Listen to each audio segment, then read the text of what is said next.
दोस्तों आप लोगों को मैं सिखा रहा हूँ फोटोशॉप। फोटोशॉप में बहुत सारे टूल्स मैं आपको बता चुका हूँ। अब मैं यहाँ चल रहा हूँ बताने के लिए आपको टेक्स्ट टूल के बारे में कि टेक्स्ट टूल पे कैसे काम किया जाता है। कोई भी वर्ड टाइप करना है, कोई पैराग्राफ बनाना है तो आप कैसे बना सकते हैं। आप चलिए ये देखिए। उसके पहले मैं जरूर समझता हूँ, अगर आप मेरे चैनल पर नए हैं तो प्लीज मेरा चैनल जरूर सब्सक्राइब कर लीजिए और बेल आइकन जरूर प्रेस कर दीजिए ताकि आने वाली वीडियोस के सारे नोटिफिकेशन आपको सबसे पहले पहुंचे। दोस्तों ये रहा आपका जबरदस्त सबसे फेवरेट चैनल और इसमें आप देखेंगे तो बहुत यूजफुल वीडियोस हैं, बहुत यूजफुल वीडियोस हैं। ये आपके काम में आने वाली हैं। एक भी वीडियो देखेंगे तो आपको वे ऑफ एक्सप्लेनेशन से पता चल जाएगा कि मैं आपको क्या बताने वाला हूँ। तो मैं चल रहा हूँ बताने आपको फोटोशॉप में मैंने एक डॉक्यूमेंट बना रखा है। 6 बाई 3 इंच का डॉक्यूमेंट है ये। टेक्स्ट टूल पर कैसे काम किया जाता है, पहले आप नॉर्मली ऐसे प्रेस कर ले। टी हमने प्रेस कर लिया, ठीक है। टी प्रेस करके आप यहाँ कहीं भी इसे क्लिक करेंगे तो उसके पहले आप टी प्रेस करेंगे, यहाँ आप देखेंगे इसका सारी प्रॉपर्टी दिखा रहा है। यहाँ पर देखेंगे आप सारी प्रॉपर्टी दिखा रहा है। किस चीज की प्रॉपर्टी? टेक्स्ट की प्रॉपर्टी दिखा रहा है। सबसे पहले क्या आ गया, यहाँ दिखा रहा है ये फोंट दिखा रहा है, सेट द फोंट फैमिली। यहाँ दिखा रहा है फोंट का स्टाइल और यहाँ दिखा रहा है उसका साइज और यहाँ दिखा रहा है एंटी एलियासिंग मेथड और यहाँ क्या दिखा रहा है, ये अलाइनमेंट दिखा रहा है, यहाँ कलर दिखा रहा है, यहाँ और वार्प्ड टेक्स्ट यानी उसको शेप में बनाए, कैसे शेप में ढाले उसको टेक्स्ट को अपने, तो ये दिखा रहा है। अभी इसके बारे में बता रहा हूँ। तो मैं चलता हूँ, देखता हूँ यहाँ पे एडवर्ड फोंट ले रखा है। एडवर्ड की जगह पे और कोई फोंट ले सकते हैं आप। जैसे मैंने कोई एक दूसरा फोंट ले लिया, यहाँ पे मैं क्लिक कर रहा हूँ। इसे क्लिक करूंगा तो अपने आप देखेंगे कि एक लेयर अपने आप बन जाएगा। लेयर पैनल में एक लेयर अपने आप बन गया, देख रहे हैं ना। तो अब आप यहाँ पे नॉर्मली टाइप करेंगे। और हाँ, एक बात और ध्यान रखिए, यहाँ पर देखेंगे ना ये टेक्स्ट का कलर दिखा रहा है। अगर आपको टेक्स्ट का कलर चेंज करना है, यहाँ से आप जो है चेंज कर सकते हैं। ऐसे क्लिक करेंगे, कोई भी कलर यहाँ से सिलेक्ट कर सकते हैं। समझ गए? ओके। अब मैं चलता हूँ, लिखता हूँ,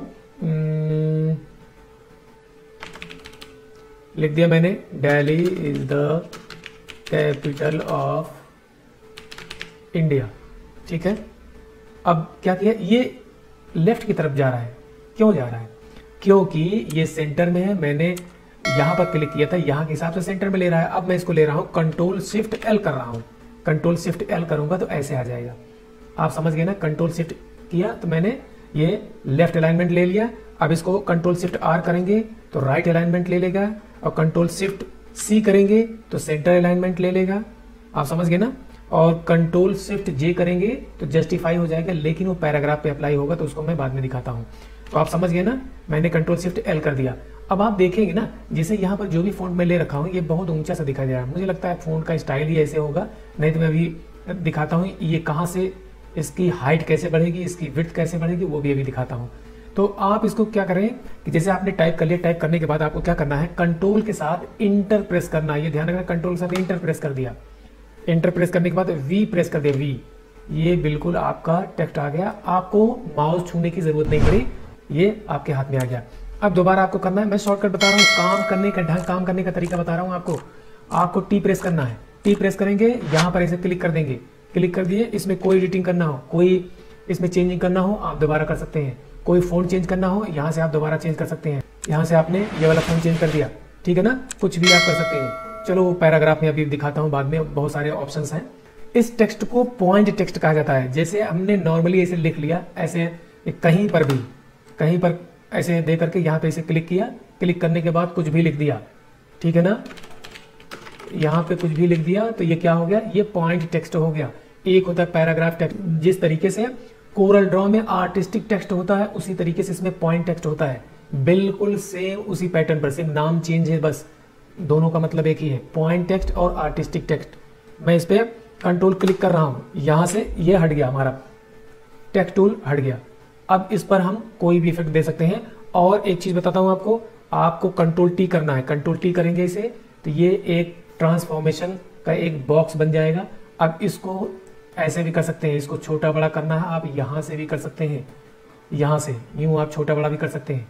अब हमने इंटर कर दिया, गायब हो गया। आगे चलते हैं। ये मुझे लगता है आपको समझ में आ गया कि आपको टेक्निक, आपको यहाँ से कुछ भी चेंज करना है, कुछ भी आपको चेंज करना है। जैसे ये वाला फोल्ड करना है, आपने ये फोल्ड ले लिया। इसमें कोई इफेक्ट देना है तो इफेक्ट देने के लिए मैं आपको ऑलरेडी बता चुका हूँ, या नहीं बताया हूँ तो वो भी जान लीजिए, लेकिन वो आज का सब्जेक्ट नहीं है। इसलिए मैं सोच रहा हूँ कि अभी ना बताऊँ, फिर भी मैं बता देता हूँ। यहाँ पे डबल क्लिक करेंगे, डबल क्लिक करने के बाद यहाँ पर चलेंगे, यहाँ देखेंगे टेक्स्ट स्टाइल, ये तरह तरह का स्टाइल आता है। यहाँ से भी आप चेंज कर सकते हैं, इसको आप नेट से भी डाउनलोड कर सकते हैं, इसको आप यहाँ पर क्रिएट भी कर सकते हैं, अपने आप बना भी सकते हैं। आप इसको देखेंगे किस तरीके का इफेक्ट आ रहा है। बहरहाल इसके बारे में अभी मैं डिटेल से बाद में बताऊंगा, अभी फिलहाल मैं टेक्स्ट के बारे में ही बताने चला हूँ। तो टेक्स्ट टूल कहाँ से आता है, आपने देखा यहाँ से आता है। यहाँ पर थोड़ी देर प्रेस करके रखेंगे तो यहाँ देखेंगे हॉरिजॉन्टल टाइप टूल, फिर लिखा वर्टिकल टाइप टूल। ये दो टूल है और ये भी टूल है दो। तो इन सब का काम क्या है ये भी दिखा देता हूँ। तो वर्टिकल टाइप टूल लेना है हमें। वर्टिकल टाइप टूल लेने के बाद कहीं भी आप क्लिक कर दीजिए। इसे क्लिक करने के बाद आप कुछ भी लिखेंगे तो कैसे लिखा हुआ आएगा आप ये देख लीजिए। लिखना है आपको हिंद, हिंद लिख देना, हिंद ग्राफिक्स या कुछ भी लिखना है आपको। ये किस तरीके से लिखा हुआ आ रहा है आपने देख लिया, इसको किस तरीके से लिखा आ रहा है। ये वर्टिकल लिखा हुआ आ रहा है, ये हॉरिजॉन्टल है, ये वर्टिकल है। इसकी भी कहीं कहीं हमें जरूरत पड़ती है। ओके, ये वाला टूल देख लीजिए, हॉरिजॉन्टल टाइप मास्क टूल। इसको अब हम यहाँ पर क्लिक करते हैं, देखते हैं क्या होता है। यहाँ पे हम कुछ भी लिख देते हैं। लिख देता हूँ, मैं अपना ही नाम लिख देता हूँ। इसको बड़ा किया, बड़ा करने के लिए मैं क्या कर रहा हूँ ये भी अभी बताता हूँ। छोटा बड़ा करने के लिए क्या किया जाता है अभी बताता हूँ मैं। यहाँ पे ऐसे गए, फिर उसके बाद में मैंने क्या कर दिया, ये सिलेक्शन आ गया, इसमें सिलेक्शन आ गया। सिलेक्शन आने के बाद इसमें मैं कलर फिल कर रहा हूँ, डिलीट। लेकिन यहाँ पे कलर फिल नहीं होगा। क्यों नहीं होगा? क्योंकि हमारा ये वाला सिलेक्ट है, ये वाला सिलेक्ट, ये वाला लेयर सिलेक्ट है। ये मान के चलिए किसी भी लेयर पे नहीं है। इस तरीके का सिलेक्शन आता है तो किसी भी लेयर पे नहीं होता है वो, उसके लिए अलग से लेयर बनाना पड़ेगा। उसमें आप कलर फिल कर सकते हैं। एक लेयर हम अलग से बनाएंगे। अब हम कलर फिल करेंगे तो आसानी से कलर फिल हो जाएगा। लेकिन कलर तो फिल हो गया, लेकिन कैसे दिखा रहा है अब आप यहाँ देखेंगे, यहाँ व्हाइट है, इसको दूसरा कलर दे दीजिए। मैंने ग्रीन कर दिया। ग्रीन करने के बाद अब ऐसे करेंगे तो ग्रीन आ गया, आप समझ गए ये। लेकिन ये ऊपर था, ये कट गया, जेड जो है ये कट गया ऊपर से। इन चीजों का ख्याल रखना है। इस तरीके से भी आप टाइप कर सकते हैं, लिख सकते हैं, समझ गए। और उसी तरीके से ये वर्टिकल है, यहाँ पे वर्टिकल, ये हॉरिजॉन्टल है, ये वर्टिकल है। आप समझ गए होंगे, एक दिखा दिया तो दूसरा अपने आप समझ जाएंगे। समझ गए? तो चलिए अब इसको छोटा बड़ा करने के लिए मैंने बताया था control shift greater than, control shift smaller than, control shift greater than. समझ गए? ये छोटा बड़ा हो रहा है। अब आपको दिखाता हूं पैराग्राफ में कैसे टाइप किया जाता है, वो मैं आपको दिखाता हूं। पैराग्राफ में टाइप किया जाता है। अब मैं ले रहा हूं, टी प्रेस कर रहा हूं, लेकिन टी प्रेस करूंगा ये वाला टूल आ जाएगा। अब ये वाला लेना है। लेकिन एक बात मैं और आपको बता दूं, आपको करना है शिफ्ट के साथ टी करना है। शिफ्ट के साथ मैं टी प्रेस कर रहा हूं तो उसमें जो अलग अलग ऑप्शन है वो आ जाएंगे। उसकी कैटेगरी में जितने भी टूल दिए गए हैं एक एक करके आएगा। शिफ्ट प्रेस करके दोबारा टी कर रहा हूं, अब दूसरा आ गया। शिफ्ट प्रेस करके फिर टी प्रेस कर रहा हूं, अब ये वाला टूल आ गया। हमें ये ले लेना है। जैसे मान लीजिए कि आपको माउस से नहीं करना है तो ऐसे भी कर सकते हैं, कीबोर्ड से भी। अब यहाँ पर क्लिक करेंगे, इसे क्लिक नहीं करना बल्कि इसको ड्रैग करना है। इसे ड्रैग मैंने ऐसे कर लिया। ड्रैग करने के बाद यहाँ पर कोई भी फॉन्ट ले लीजिए। अब हम ले लेते हैं, अब मैंने चलिए एरियल ही ले लिया। एरियल लेने के बाद फॉन्ट छोटा कर देता हूँ, क्योंकि पैराग्राफ में इतना बड़ा टेक्स्ट लिखने की जरूरत नहीं है। ज़्यादातर 11-12 पीटी काफ़ी है। अब यहाँ से भी हम 12 पीटी कर देते हैं। अब यहाँ पे मैं कुछ टाइप कर रहा हूँ, मैं टाइप कर रहा हूँ, देख लीजिए द। अब आप देखेंगे इसको मैंने टाइप कर लिया, लेकिन टाइप करने के बाद देख रहे हैं ये बड़ा कंडेंस फॉन्ट लग रहा है। ये ऊंचाई में ज़्यादा लग रहा है, कंडेंस लग रहा है ये हमें। और ये थोड़ा ऊपर के साइड जा रहा है। ये ऐसा क्यों हो रहा है? अब इसका माजरा देखिए, ये क्यों ऐसा हो रहा है। इसको मैं कॉपी कर रहा हूँ। कॉपी करके इसको मैं पूरा पैराग्राफ ऐसे मैं फिल कर लेता हूँ। यहाँ भी कर लिया, यहाँ भी कर लिया। अब इसको थोड़ा सा और छोटा ही कर देता हूँ मैं। 8 पीटी है, काफ़ी है। और फिर मैं एक पैराग्राफ और बनाता हूँ। बनाने के बाद यहाँ भी ऐसे कर दिया, यहाँ भी कर दिया, यहाँ भी कर दिया ऐसे, और इसको ऐसे किया। ऐसे करने के बाद यहाँ से मैं इसको छोटा बड़ा कर लेता हूँ। 6 पीटी है, ये 10 पीटी कर लिया। अब 2 पैराग्राफ बना लिया, आपने देख लिया। अब मैं क्या कर रहा हूँ, इसको सेलेक्ट करके यहाँ पर ये ना, यहाँ पे क्लिक करेंगे तो कैरेक्टर और पैराग्राफ का ऑप्शन आ जाएगा। ये CS3 है भाई, CS3। वैसे अब तो बहुत ही लेटेस्ट सॉफ्टवेयर आ गया है, CC आ गया है, 2022 आ गया है, बहुत सारे सॉफ्टवेयर आ गए हैं। लेकिन अभी फिलहाल मैं इसी में बताता हूँ। अक्सर लोगों के पास यही सब होता है कि कम कॉन्फ़िगरेशन का सिस्टम होता है, तो उसमें लोग जो है कम कॉन्फ़िगरेशन वाला ही, यानी ओल्ड वर्जन ही इसमें लोग रखते हैं तो उस पर लोग ज़्यादा काम करते हैं, तो इसीलिए मैं इसमें दिखा रहा हूँ। तो आप इसको देख लीजिए कैसे हो रहा है ये। अगर आप इसको देखेंगे ना, यहाँ पर देखेंगे, यहाँ इसको देखेंगे, ये ऊंचाई इसकी देख रहे हैं, इसकी ऊंचाई यहाँ से कम ज़्यादा कर सकते हैं, यहाँ से इसका साइज घटा बढ़ा सकते हैं, यहाँ से यहाँ पे ऐसे क्लिक करके ऐसे प्लस करेंगे, एरो की ऐसे कर रहे हैं, तो देख लीजिए किस तरीके से ये बढ़ रहा है। ठीक है, अब यहाँ पे देखेंगे, इसको देखने पर ये क्या पता चल रहा है, अब इसकी लीडिंग कम ज़्यादा हो रही है, ये देख लीजिए। और इसकी लीडिंग कम करने के लिए, ज़्यादा करने के लिए, वो भी अभी मैं बताता हूँ क्या होता है। यहाँ देखेंगे तो इसमें देखिए किस तरीके से स्पेसिंग हो रही है ये। और यहाँ आप देखेंगे ना, अभी ये आइकन से ही पता चल जाता है, एरो बना हुआ ना, डाउन एरो बना हुआ है और अप एरो बना हुआ है दोनों तरफ। इसका मतलब है कि इसकी ऊंचाई, इसकी हाइट यहाँ से कम या ज्यादा कर सकते हैं हम। इसको हम रखते हैं 100 पर रखते हैं, ठीक है, 100 पर करके ये एक्चुअल साइज है, समझ गए। यहाँ ऑटो रखा जाता है, यहाँ पर जो है ना ऑटो रख देंगे तो बिल्कुल एक्चुअल आ रहा है ये।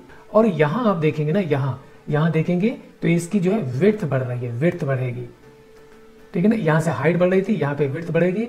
यहाँ पे बेस लाइन शिफ्टिंग होता है यहाँ से। जैसे आप किसी भी लेटर को, यहाँ कोई लेटर ले लीजिए, यहाँ इसको ऐसे करके आप जो है इसको लेके जाएंगे, यहाँ से बढ़ाएंगे, देख रहे हैं किस तरीके से टी ऊपर बढ़ता जा रहा है और ये टी नीचे बढ़ता जा रहा है, ठीक है ना। ये इस तरीके से होता है, तो आप समझ गए इसका मतलब क्या होता है। अब आप देखेंगे यहाँ पर जो ये ऑप्शन है, इसको भी आप देख लीजिए, इससे क्या होता है। और यहाँ देखेंगे इससे बोल्ड हो गया, ये बोल्ड हो गया। अगर बोल्ड आपको करना भी है तो ऐसे भी किया जा सकता है, जैसे आपने किया, कंट्रोल शिफ्ट बी करेंगे, ये बोल्ड हो गया। कंट्रोल शिफ्ट आई करेंगे, इटैलिक हो गया। और कंट्रोल शिफ्ट यू करेंगे तो अब ये जो है अंडरलाइन हो गया, समझ गए ना। ये कोरल की तरह ही काम करता है, लेकिन इसमें शिफ्ट भी प्रेस करना पड़ता है, बस इतनी सी बात है। बोल्ड करना है तो बी प्रेस करेंगे, यानी कंट्रोल शिफ्ट बी प्रेस करेंगे, कंट्रोल शिफ्ट आई प्रेस करेंगे इटैलिक के लिए, यू प्रेस करेंगे अंडरलाइन के लिए, और जे प्रेस करेंगे, कंट्रोल शिफ्ट जे कर देंगे तो ये जस्टिफाई हो गया। और कंट्रोल शिफ्ट एफ प्रेस करेंगे तो ये फोर्स जस्टिफाई हो गया, समझ गए, फोर्स जस्टिफाई हो गया। तो अब ये दिखाता हूं आपको इसका ऑप्शन, अब अगले पैराग्राफ वाले सेक्शन में है वो मैं दिखाता हूं। अब मैं कंट्रोल यू कर रहा हूं, ये हट गया, कंट्रोल बी कर रहा हूं, नॉर्मल हो गया, समझ गए। यहां से होता है, अगर इसको हमें कैपिटल करना, पूरा कैपिटल करना है तो आपको यहां से करना होगा कंट्रोल शिफ्ट के करना है, ये कैपिटल हो गया, कंट्रोल शिफ्ट के कर देंगे दोबारा तो फिर जो है ये नॉर्मल हो गया। और यहां से भी देख सकते हैं, और ये स्मॉल कैप्स, स्मॉल कैप आ गया, ये मतलब पहला लेटर जो होगा वो कैपिटल होगा, बाकी सारा वो स्मॉल भी होगा, कैपिटल भी रहेगा, वो कैपिटल फॉर्म में ही रहेगा लेकिन स्मॉल रहेगा वो। और यहां देखेंगे ये है सुपर स्क्रिप्ट, ये है सब स्क्रिप्ट, ये स्ट्राइक थ्रो है, ठीक है, स्ट्राइक थ्रो, इसकी तो बहुत कम ही जरूरत पड़ती है। अब मैं चलता हूं, देखता हूं कि पैराग्राफ में क्या होता है। अब पैराग्राफ में चलता हूं, अब पैराग्राफ में देखेंगे ये इस तरीके से दिखाया गया है, ये भी बहुत काम का ये ऑप्शन है, बहुत काम का ऑप्शन है पैराग्राफ में। अगर आपको टाइप करना है, कुछ भी करना है, बहुत काम का ऑप्शन है। तो आप जो है पहले इसको मैं सही कर लेता हूँ, यहाँ से इसको मैं हटा देता हूँ ऐसे। अब मैं यहाँ चलता हूँ, ये लेफ्ट, ये सेंटर, ये राइट मैंने करके दिखा दिया आपको, कीबोर्ड से भी करके दिखा दिया। और यहाँ से जस्टिफाई है, आपको पता है जस्टिफाई, इस तरीके से जस्टिफाई कर दिया।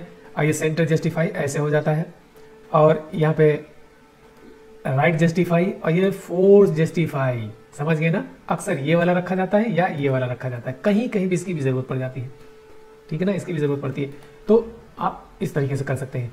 और अगर आप देखेंगे यहाँ पर क्या दिखाई दे रहा है, ये आइकन जो है ना, आइकन से ही आपको पता चल जाता है कि इससे होगा क्या।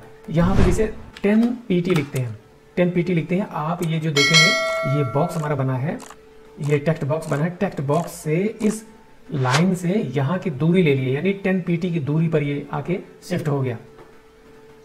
अब इधर से देखेंगे, इधर से भी ले सकते हैं, कभी हमें इसकी भी जरूरत पड़ती है, या 10 PT करेंगे तो इधर से भी ले लेगा। अब यहाँ देख लीजिए, इधर से भी ले लिया, इधर से भी ले लिया, समझ गए।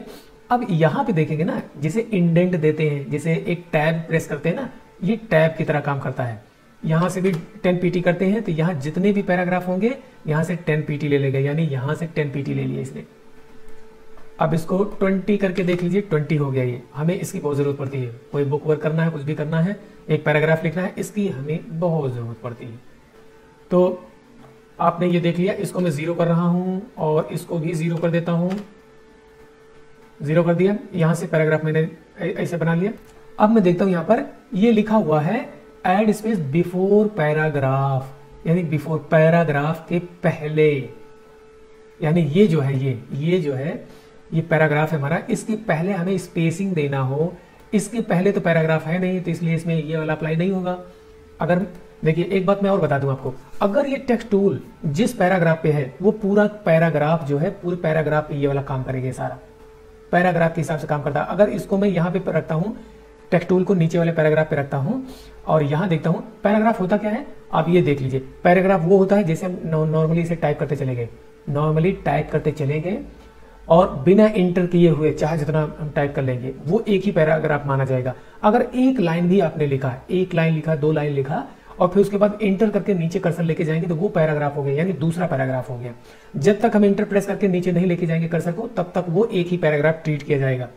तो मैं यहां से इंटर करके दूसरा पैराग्राफ यानी दूसरे लाइन से मैं शुरू कर दिया था, इसलिए ऐसा हो रहा है। तो यहाँ पे क्लिक करके देखेंगे तो ये सब में ये अप्लाई होगा। यहाँ पे आप देखेंगे, यहाँ पे देखिए, यहाँ पे 0 कर दिया तो इस वाले में अप्लाई हो गया, लेकिन इसमें अप्लाई नहीं हुआ।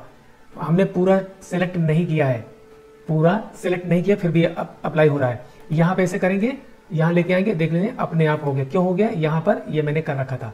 अब आपको इसमें स्पेसिंग देना, दोनों पैराग्राफ के बीच में स्पेसिंग देना है तो कैसे करना है आप ये ध्यान से समझ के चलिए, मैं जो बता रहा हूं। यहाँ आप देखेंगे कि ये कर्सर मान लीजिए यहाँ पर है तो इसके ऊपर स्पेसिंग आ जाएगी। अभी आप देख लीजिए ये स्पेसिंग आ गई, अब ये स्पेसिंग आ गई, समझ गए? ये स्पेसिंग आ गई। लेकिन यही सेम अगर इसमें अप्लाई करेंगे तो स्पेसिंग नहीं आएगी। कहाँ आएगी? क्यों आएगी? नहीं आएगी। क्यों नहीं आएगी? क्योंकि ऊपर कोई भी पैराग्राफ नहीं है, यहाँ नीचे है तो इसलिए आ रही है, स्पेसिंग आ गई है ना। तो इसी तरीके से आप जो है यहाँ पे जैसे मैंने इसको कॉपी किया, कॉपी करने के बाद यहाँ लेके आए, यहाँ पे मैंने क्लिक कर दिया। अब इसमें देख लीजिए किस तरीके से स्पेसिंग आ रही है, ऊपर आ गई स्पेसिंग। अब दूसरा पॉइंट हम देखते हैं, यहाँ पर हम देखते हैं, इसको देखने के लिए हम क्या करते हैं कि जैसे यहाँ पर चलेंगे, इसको हम हटा देते हैं, यहाँ से हटा देंगे तब समझ में आएगा। अब ये कर्सर हम यहाँ लेके चलते हैं, अब यहाँ नीचे दिखा रहा है, नीचे स्पेसिंग आएंगी, यानी आफ्टर, ये लिखा है ऐड स्पेस आफ्टर पैराग्राफ, यहाँ पे चलेंगे यानी इस पैराग्राफ के बाद में स्पेसिंग। तो यहाँ पे ऐसे करेंगे, अब स्पेसिंग आ गई, ठीक है। तो हमें इसकी भी जरूरत पड़ती है, इसकी भी जरूरत पड़ती है। बहुत इंपॉर्टेंट चीज है भाई साहब, बहुत इंपॉर्टेंट चीज है। तो एक चीज मैं और बताता हूँ आपको, वो आप ध्यान से समझ लीजिए कि वो क्या होता है। जैसे मैं यहाँ पर कुछ लिख रहा हूँ, जैसे यही कॉपी करके मैं यहाँ पर लिख दिया आगे। अब यहाँ पे ये हाइफनेट जो लिखा है, अब इसके बारे में बताना चाह रहा हूँ। इसको हमने ऑन कर दिया। अब यहाँ पे मैं लिखता हूँ, जैसे लिखता हूँ मैं, अब लिख दिया मैंने एक्नॉलेजमेंट, ठीक है। एक्नॉलेजमेंट लिखा, ऐसे ही लिख दिया, एक बड़ा सा वर्ड लिख दिया, उसका मतलब मैं बताना चाह रहा हूँ बस। तो यहाँ पे लिखा हुआ है, ये हाइफनेट कर दिया। तो हाइफन का मतलब क्या होता है? जैसे कोई भी बड़ा वर्ड होता है, बड़ा वर्ड होता है तो वो जैसे पैराग्राफ के एंड में आ गया, वो लास्ट में आ गया, तो वो जो है यहाँ पे पूरा नहीं आ पाया, यहाँ पे नहीं आ पाया क्योंकि बड़ा वर्ड है, नहीं आ पाया। तो क्या होता है कि ये हाइफनेट करने पर यहाँ पर एक हाइफन लग जाएगा, जितना टेक्स्ट यहाँ पे फिट हो पाएगा यहाँ पे फिट हो जाएगा, उसके अलावा जो टेक्स्ट बचेगा उसमें यहाँ पर हाइफन लग जाएगा, यानी एक डैश लग जाएगा। डैश लगने के बाद बचा हुआ लेटर जो है वो दूसरी लाइन में शिफ्ट हो जाएगा, समझ गए ना? दूसरी लाइन में शिफ्ट हो जाएगा। ये होता है हाइफनेट। इसकी भी हमें जरूरत पड़ती है, कहीं भी इसको ऑन रखना पड़ता है, कहीं भी ऑफ रखना पड़ता है। बहुत से लोग कहते हैं कि जैसे जो कोई बुक वर्क करवा रहे हैं, बहुत से लोग कहते हैं कि यहाँ पे हमें हाइफन नहीं चाहिए, तो हम यहीं से देखिए, यहाँ से हम इसको हटा रहे हैं तो किस तरीके से एडजस्ट हो जाएगा, अभी देख लीजिए। ये एक्नॉलेजमेंट बिल्कुल यहाँ पे उठ के चला आया, यहाँ पर जो है ये यहाँ पे फिट हो गया आके, ये पूरा लाइन जो यहाँ से यहाँ तक फिट हो गया। एक्नॉलेजमेंट यहाँ उठ के चला आया, यहीं पे ऐसे कर देंगे तो यहाँ पे उठ के यहाँ चला गया, आधा लेटर यहाँ चला गया, आधा लेटर यहाँ आ गया। इसकी भी हमें जरूरत पड़ती है, ठीक है ना। इसका मतलब, इस डैश का मतलब ये होता है कि आगे भी कुछ वर्ड छुपे हुए हैं, यानी दूसरी लाइन में है, इसका पूरा पार्ट अभी दूसरी लाइन में है। मुझे लगता है आप समझ गए होंगे, नहीं समझे होंगे तो फिर आप कमेंट कीजिएगा। और ये वीडियो आपको कैसी लगी साहब, ये मुझे जरूर कमेंट करके बताइए। और मैं अब नेक्स्ट वीडियो में इसके आगे भी बताऊंगा और राउंड टेक्स्ट के बारे में भी बताऊंगा कि टेक्स्ट को राउंड में कैसे लिखा जाता है, वो हम अगली वीडियो में बताएंगे। चलिए देखते हैं, हम अगली वीडियो मिलते हैं इसी के साथ में।